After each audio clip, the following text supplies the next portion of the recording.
Education Minister Arson James says the ministry has experienced growing pains with the school transportation subsidy program.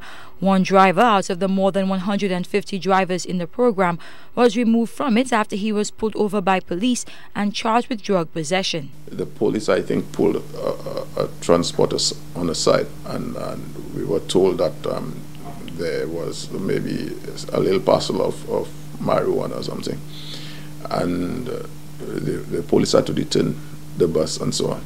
And as a result, we had to remove the driver and the bus from the system completely, because we are not going to tolerate this kind of behavior at all. They must be disciplined. They must ensure that when they transport the students, that they do not lead the students astray, whether in drugs or in any unbecoming behavior.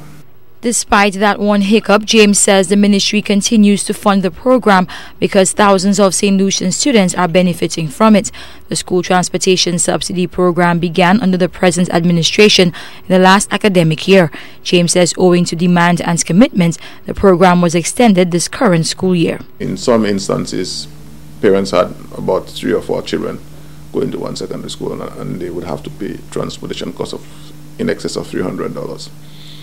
And some of them, they were single parents. Some of them, they are not fully employed, and they had a hard time in sending their children to school. And sometimes students would be asked to stay home because parents could not pay the transportation system. And to ensure there are no more issues with bus drivers, the ministry held a training seminar for them ahead of the start of school. The education minister says it is very important these drivers know their roles and responsibilities to the students they carry and to the program. They too should be disciplined. We even spoke to them about their dress, how they dress, their hygiene, and so on. And we also spoke to them how they can help to curb indiscipline among the students on their transportation, and therefore they should act like parents to those students, and if there are problems they should report it to the principal of the school that they transport the students to. A variation of this program existed under a previous UWP administration but was discontinued under former Education Minister Mario Michel.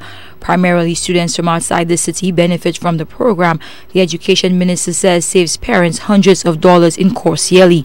There are currently over 3,000 students on the program and 154 drivers.